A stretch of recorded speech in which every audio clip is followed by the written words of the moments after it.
কিছু নেই। তারপর আমরা একেবারে ডিরেক্ট মার্চের 7 তারিখে একটা মুভি দেখতে পাবো, সিনার্স।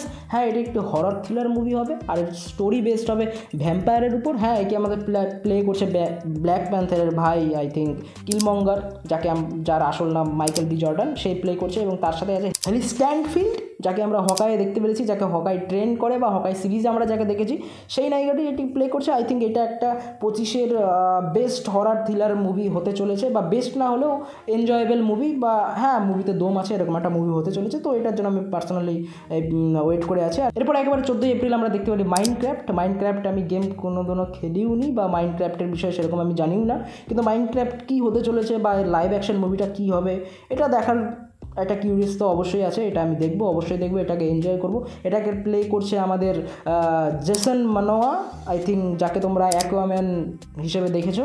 এরপর 18 এপ্রিল একটা ইন্টারেস্টিং মুভি আসতে চলেছে, আমাদের রবার্ট প্যাটিনসনের